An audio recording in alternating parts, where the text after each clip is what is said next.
Hello guys, welcome to my channel. तो ये video coffee and vanilla drama explanation series की part 2 video होने वाली है। तो अगर आपने इस ड्रामा एक्सप्लेनेशन सीरीज की मेरे पिछले वीडियो को नहीं देखी हो, लिंक आपको डिस्क्रिप्शन में मिल जाएंगी। अब बिना कोई देरी किए चलो आज की वीडियो स्टार्ट करते हैं। तो पार्ट 2 स्टार्ट होती है। हिरोतो के बाहर जाने के बाद रिसा ताकाकी के रेस्टोरेंट में जॉब ज्वाइन कर लेती है। वहाँ योशिके भी काम करता था। सब कुछ ठीक ही चल रहा था। फिर एक दिन रिसा एक कमरे में योशिके के साथ थी। तभी एक लड़का वहां आके योशिके को कमरे से बाहर करके रिसा के साथ बदतमीजी करने लगता है। रिसा जब शोर मचाने लगती है तब वो लड़का चाकू दिखा के उसे धमकाने लगता है। तभी एन वक्त पर वहां हिरोतो आ जाता है और उस लड़के को मार मार के उसका भूसा बना देता है। इस हादसे से रिसा बहुत ही डर जाती है। हिरोतो के मिलने के बाद से ही रिसा के साथ कुछ न कुछ जरूर होता था। तो हिरोतो रिसा को डरा हुआ देख के उसे संभालता है और उसे घर में ले जाके थोड़ी देर रोमांस करने के बाद उसे अपनी लाइफ स्टोरी बताने लगता है कि वो हमेशा अकेला रहता आ रहा है, यहाँ तक कि पहले उसकी कोई भी गर्लफ्रेंड भी नहीं थी। अब रिसा के आने के बाद उसकी लाइफ पूरी हो गई है। उसे अब हमेशा रिसा के साथ ही रहना है। वो चाहता था कि रिसा अब उसके घर में ही शिफ्ट हो जाए। हिरोतो की बात मान के रिसा वहाँ शिफ्ट हो जाती है। रिसा के शिफ्ट होने की वजह से हिरोतो को घर सजाने के लिए बहुत काम करना पड़ता है, जिससे वो बहुत बीमार पड़ जाता है। लेकिन रिसा उस पर ध्यान ना देके नात्सुकी से मिलने चली जाती है। अगले दिन हिरोतो की हालत और भी खराब हो जाती है, तो रिसा उसका बहुत अच्छे से ख्याल रखती है, जिसके बाद हिरोतो बिल्कुल ठीक हो जाता है। इसके बाद एक दिन हिरोतो की माँ हिरोतो के घर में आती है और रिसा से मिलती है। हिरोतो उसकी माँ को बिल्कुल भी पसंद नहीं करता था, लेकिन रिसा को ये सब कुछ नहीं पता था। वो हिरोतो की माँ से मिलके उन्हें खुश करने पर जुड़ जाती है और यहाँ हिरोतो की माँ झूठ बोल के रिसा को एक क्लब में ले जाती है, जहाँ बहुत से लड़के उससे बदतमीजी करने लगते हैं।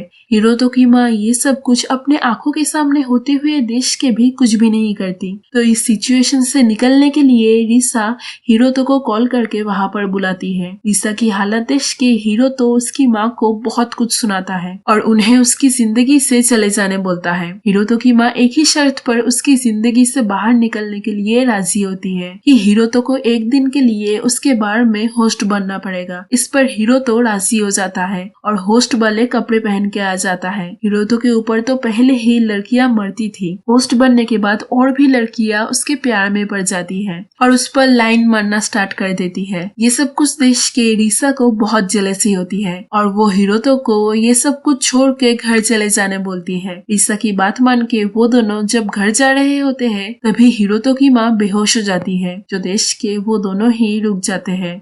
हिरोतो जानता था कि उसकी माँ नाटक कर रही है। सच में ही वो नाटक कर रही थी। कुछ टाइम बाद हिरोतो की माँ उठ के हंसने लगती है। ये देख के हिरोतो गुस्सा हो जाता है और उसकी माँ को आइंदा से उसकी जिंदगी में दखल देने से मना करके वहाँ से रिसा को लेकर चला जाता है। अगले दिन हिरोतो की सेक्रेटरी यूकी उसके घर में रहने के लिए हिरोतो से रिक्वेस्ट करता है। कुछ वजह से उसके पास अब रहने के लिए घर नहीं था। उसकी बात सुन के हिरोतो उसे अपने घर में रहने देने के लिए मान जाता है और उसे ये भी बोलता है कि इस घर में रह के उसे रिसा का ध्यान रखना होगा और उसे ये भी ख्याल रखना पड़ेगा कि रिसा को घर का एक भी काम न करना पड़े। हिरोतो के कहने मुताबिक यूकी रिसा को एक भी काम नहीं करने देता। वो हिरोतो का ऐसा ध्यान रखने लगता है कि वो देख के रिसा को लगता है कि वो नहीं बल्कि यूकी ही हिरोतो का गर्लफ्रेंड है। इसके बाद एक दिन रिसा एक कंपनी में इंटरव्यू देने जाती है और इसके बारे में वो यूकी को बता के जाती है। तो यूकी रिसा का ध्यान रखने के लिए उसके साथ जाता है। रास्ते में उसे एक्सीडेंट से बचाने के लिए बहाने से हक कर लेता है, जो कि रिसा को काफी अजीब लगता है।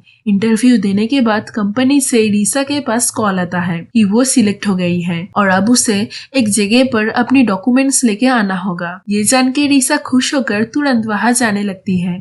तभी यूकी आके उसे रोक के बोलता है वो कॉल एक स्कैम था और उसे तो कंपनी से रिजेक्ट कर दिया गया है। ये बोल के वो गुस्से में रिसा को सोफे में सुला के बोलता है कि तुम हिरोतो को छोड़कर मेरे पास चली आओ, नहीं तो मैं तुम्हें अब जाने नहीं दूंगा। ये सुन के रिसा उसे बोलती है कि वो हिरोतो को कभी नहीं छोड़ेगी, चाहे कुछ भी हो जाए। ये जान के यूकी खुश हो जाता है। वो अब तक ये टेस्ट कर रहा था कि क्या रिसा हिरोतो की गर्लफ्रेंड बनने के लायक है भी या नहीं। इसके बाद मार्केट जाती हुई कोई रिसा का किडनैप कर लेता है और रिसा के बदले हिरोतो से फिरौती में बहुत सारे पैसे मांग लेता है। तो रिसा को उस किडनैपर से बचाते हुए हिरोतो जख्मी हो जाता है। ये सब कुछ देख के रिसा को बहुत बुरा लगता है और वो ये सोचती है कि इतने दिन उसके वजह से ही हिरोतो को बहुत कुछ सहन करना पड़ा। ये सोच के वो हिरोतो की जिंदगी से बहुत दूर चले जाने का फैसला करती है क्योंकि वो नहीं चाहती थी कि उसके वजह से हिरोतो का और नुकसान हो। ये सोच के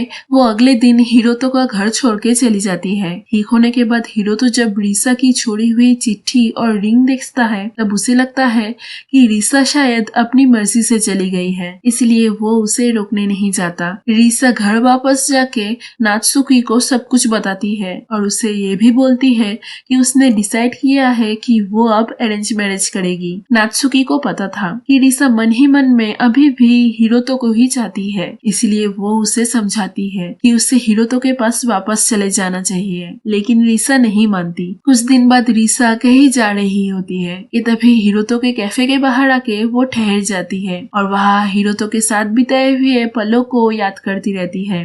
तभी वहाँ हिरोतो आता है। उसे देख के रिसा वहाँ से जाने लगती है, लेकिन तभी हिरोतो उसे रोक के उसे कस के हक करता है और इसके बाद उसे घर ले जाके किस करने लगता है। इन सबसे रिसा बहुत खुश हो जाती है। अगले दिन हिरोतो उसे चर्च लेके जाता है। वहाँ वो रिसा को प्रपोज करता है, जिसको रिसा खुशी खुशी मान जाती है। उन दोनों की शादी की बात जान के रिसा के फ्रेंड्स उन दोनों को पार्टी देते हैं, जहाँ पर हिरोतो सबके सामने रिसा को किस करता है। इसके बाद हमें हिरोतो और रिसा को दिखाया जाता है, जो कि अब खुशी खुशी अपनी जिंदगी बिता रहे थे और यहाँ पर ही ये ड्रामा खत्म हो जाती है। तो यही तक थी आज की वीडियो। मिलते हैं नेक्स्ट वीडियो में। Stay tuned.